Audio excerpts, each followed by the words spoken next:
श्रीमद् भगवद गीता अध्याय 1 श्लोक 1 धर्म क्षेत्रे कुरुक्षेत्रे संवेता युयुत्सव मामका पांडवाश्चैव किम कुर्वत संजय। भावार्थ, धृतराष्ट्र बोले, हे संजय, धर्म भूमि कुरुक्षेत्र में एकत्रित युद्ध की इच्छा वाले मेरे और पांडु के पुत्रों ने क्या किया। श्लोक 2 संजय उवाच दृष्ट्वा तु पांडवानीकं व्यूढ़ं दुर्योधनस्तदा आचार्यमुपसंगम्य राजा वचनम ब्रवीत। संजय बोले, उस समय राजा दुर्योधन ने व्यूहरचना युक्त पांडवों की सेना को देखकर और द्रोणाचार्य के पास जाकर यह वचन कहा। श्लोक 3 पश्यता पांडुपुत्राणामाचार्य महती चमूम व्यूढ़ा द्रुपद पुत्रेण तव शिष्येण धीमता। हे आचार्य, आपके बुद्धिमान शिष्य द्रुपद पुत्र धृष्टद्युम्न के द्वारा व्यूहाकार खड़ी की हुई पांडुपुत्रों की इस बड़ी भारी सेना को देखिए। श्लोक 4, 5 और 6 अत्र शूरा महेश्वासा भीमार्जुन समायुधे युयुद्धानो विराटश्च द्रुपदश्च महारथः धृष्टकेतुश्चेकितानः काशीराजश्च वीर्यवान् पुरुजित्कुन्तिभोजश्च शैब्यश्च नरपुंगव युद्धामन्युश्च विक्रांत उत्तमौजाश्च वीर्यवान् सौभद्रो द्रौपदेयाश्च सर्व एव महारथा।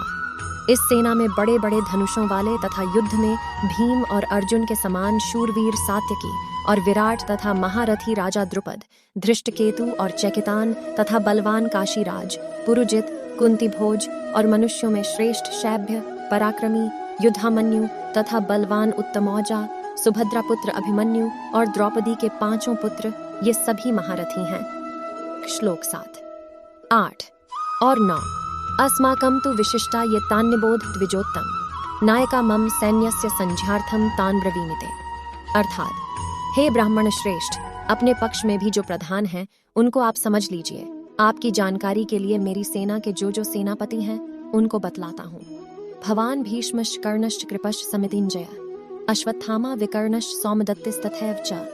अर्थात, आप द्रोणाचार्य और पितामह भीष्म तथा कर्ण और संग्राम विजयी कृपाचार्य तथा वैसे ही अश्वत्थामा, विकर्ण और सोमदत्त का पुत्र भूरिश्रवा अन्य च बहवः शूरा मदर्थे त्यक्त जीविता नाना शस्त्र प्रहरणा सर्वे युद्ध विशारदा।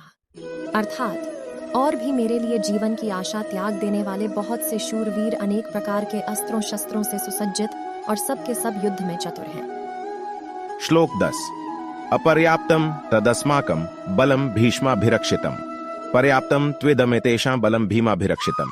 अर्थात, भीष्म पितामह द्वारा रक्षित हमारी वह सेना सब प्रकार से अजेय है और भीम द्वारा रक्षित इन लोगों की यह सेना जीतने में सुगम है। श्लोक 11 अयनेषु च सर्वेषु यथा भागम वस्थिता भीष्ममेवाभिरक्षण तु भवन्तः सर्व एव हे। अर्थात, इसलिए सब मोर्चों पर अपनी अपनी जगह स्थित रहते हुए आप लोग सभी निसंदेह भीष्म पितामह की ही सब ओर से रक्षा करें। श्लोक 12 संजय उवाच तस्य संजनयन् हर्षम कुरु वृद्ध पितामह सिंहनादम विनद्योच्चैः शंखम दधमौ प्रतापवान। अर्थात, कौरवों में वृद्ध बड़े प्रतापी पितामह भीष्म ने उस दुर्योधन के हृदय में हर्ष उत्पन्न करते हुए उच्च स्वर से सिंह की दहाड़ के समान गरज कर शंख बजाया। श्लोक 13 तथा शंख्याश्च भैर्यश्च पणवानक गोमुखा सहसैवाभ्यहन्यन्त सशब्दस्तमुलो भवत। इसके पश्चात शंख और नगारे तथा ढोल, मृदंग और नरसिंह आदि बाजे एक साथ ही बज उठे। उनका वह शब्द बड़ा भयंकर हुआ। श्लोक 14 तथा श्वेतैर्हयैर्युक्ते महतिस्यन्दने स्थितौ माधवः पांडवश्चैव दिव्यौ शंखनौ प्रदध्मतु।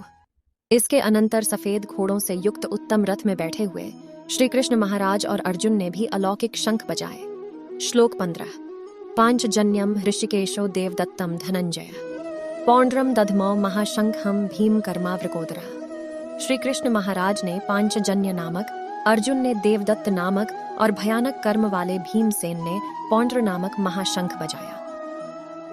श्लोक 16 अनंत विजयम राजा कुंती पुत्रो युधिष्ठिर नकुलः सहदेवश्च सुघोष मणिपुष्पकौ।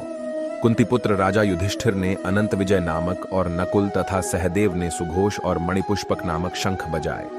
श्लोक 17 और 18 काश्यश्च परमेश्वासः शिखंडी चे महारथः धृष्टद्युम्नो विराटश्च सात्यकश्चापराजितः द्रुपदो द्रौपदेयाश्च सर्वशः पृथिवीपते सौभद्रश्च महाबाहु शंख्यान् दद्मुः पृथक पृथक। श्रेष्ठ धनुष वाले काशीराज और महारथी शिखंडी और धृष्टद्युम्न तथा राजा विराट और अजय सात्यकी, राजा द्रुपद और द्रौपदी के 5 पुत्र और बड़ी भुजा वाले सुभद्रा पुत्र अभिमन्यु, इन सभी ने, हे राजन, सब ओर से अलग अलग शंख बजाए। श्लोक 19। सघोषो धार्तराष्ट्राणा हृदयानि व्यधारयत् नभश्च पृथिवी चैव तुमुलो व्यनुनादयन्।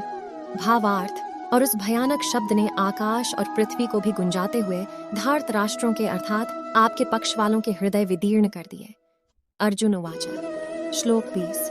अथ व्यवस्थितान् दृष्ट्वा धार्तराष्ट्रान् कपिध्वज प्रवृत्ते शस्त्र संपाते धनुरुद्यम्य पांडव। श्लोक 21।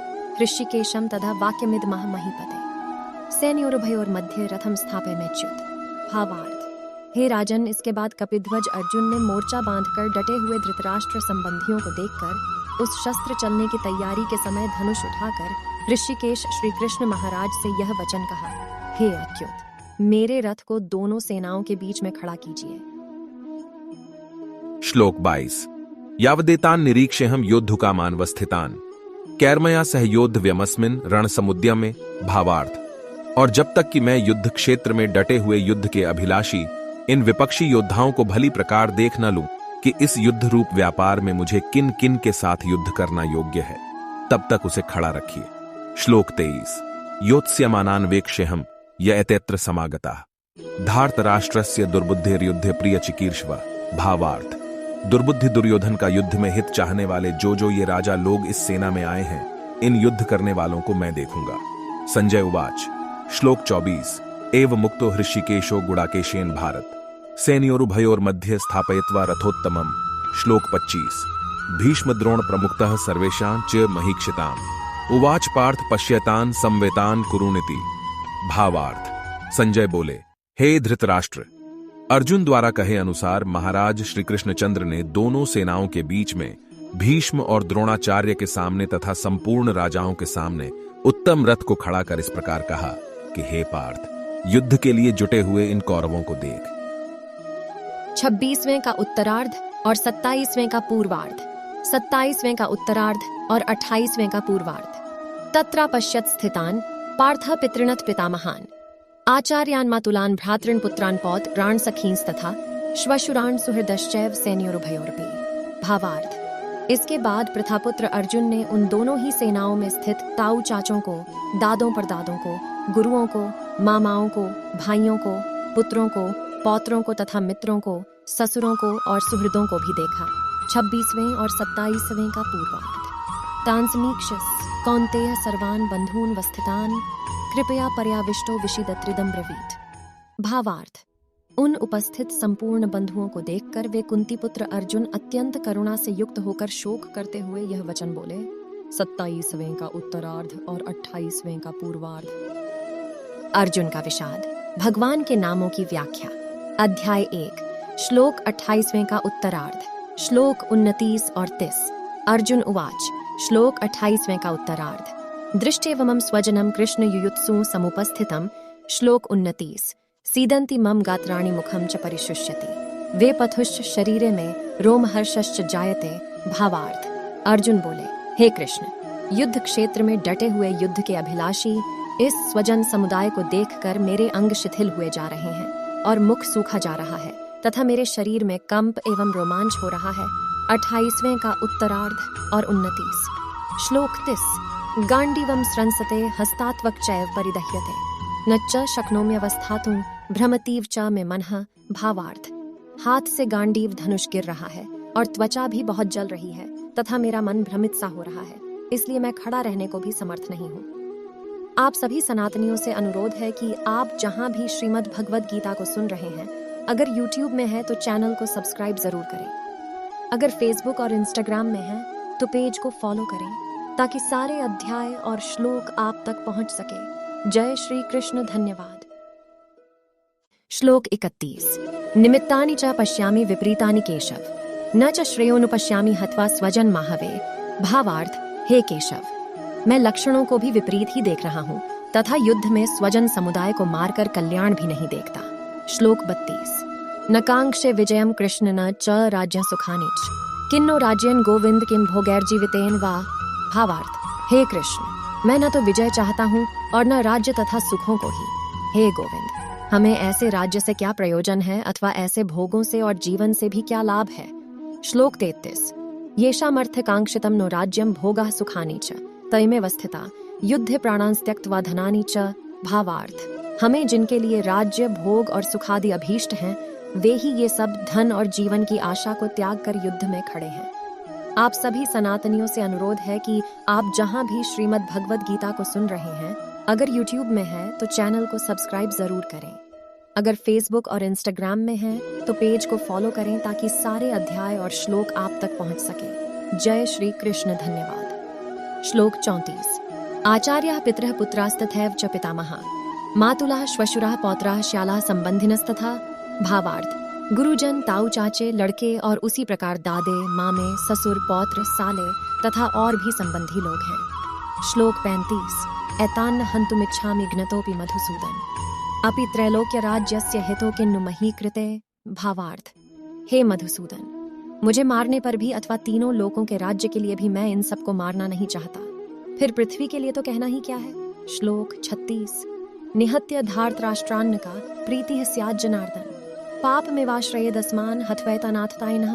भावार्थ, हे जनार्दन, धृतराष्ट्र के पुत्रों को मारकर हमें क्या प्रसन्नता होगी, इन आतताइयों को मारकर तो हमें पाप ही लगेगा। श्लोक 37। तस्मान्नार्हा वयं हन्तुं धार्तराष्ट्रान् स्वबान्धवान् स्वजनं हि कथं हत्वा सुखिनः स्याम माधव। भावार्थ, अतएव हे माधव, अपने ही बांधव धृतराष्ट्र के पुत्रों को मारने के लिए हम योग्य नहीं हैं, क्योंकि अपने ही कुटुंब को मारकर हम कैसे सुखी होंगे। श्लोक 38। यद्यप्यते न पश्यन्ति लोभोपहत चेतसा कुलक्ष्य कृतं दोषं मित्रद्रोहे च पातकम्। श्लोक 39। कथं न झेयमस्माभिः पापादस्मान् निवर्तितुम् कुलक्ष्य कृतं दोषं प्रपश्यद्भिर्जनार्दन।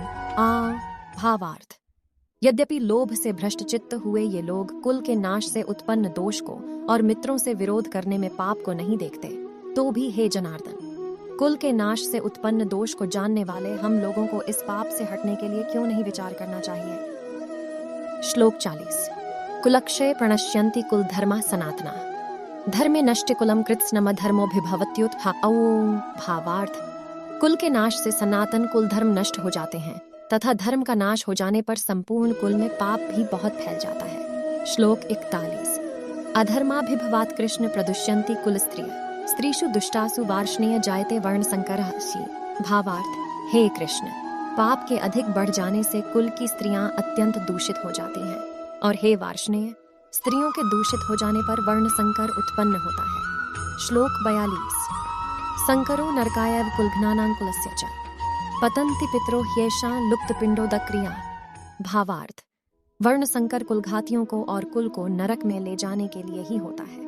लुप्त हुई पिंड और जल की क्रिया वाले अर्थात श्राद्ध और तर्पण से वंचित इनके पितृ लोग भी अधोगति को प्राप्त होते हैं। श्लोक 43। दोषैरितः कुलघ्नानां वर्ण संकर कारकैः उत्साद्यन्ते जाति धर्माः कुल धर्माश्च शाश्वताः। भावार्थ, इन वर्ण संकर कारक दोषों से कुलघातियों के सनातन कुल धर्म और जाति धर्म नष्ट हो जाते हैं। श्लोक 44। उत्सन्न कुल धर्माणां मनुष्याणां जनार्दन नरकेन्यतम वासो भवतीत्यनुशुश्रुम। भावार्थ, हे जनार्दन, जिनका कुल धर्म नष्ट हो गया है, ऐसे मनुष्यों का अनिश्चित काल तक नरक में वास होता है, ऐसा हम सुनते आए हैं। श्लोक 45। अहो बत महत्पापम कर्तुं व्यवसिता वयम यद्राज्य सुखलोभेन हन्तुं स्वजन मुद्यता। भावार्थ, हाँ शोक, हम लोग बुद्धिमान होकर भी महान पाप करने को तैयार हो गए हैं, जो राज्य और सुख के लोभ से स्वजनों को मारने के लिए उद्यत हो गए हैं। श्लोक 46। यदि माम प्रतिकारम शस्त्रम शस्त्रपाण्य धार्तराष्ट्रा रणे हन्युस्तन में क्षेमत्रम भवेत। भावार्थ, यदि मुझ शस्त्र रहित एवं सामना न करने वाले को शस्त्र हाथ में लिए हुए धृतराष्ट्र के पुत्र रण में मार डालें तो वह मारना भी मेरे लिए अधिक कल्याणकारक होगा। संजय उवाच। श्लोक 47। एव मुक्त्वार्जुनः संख्ये रथोपस्थ उपाविशत विसृज्य शरम चापम शोक संविघ्न मानसहस।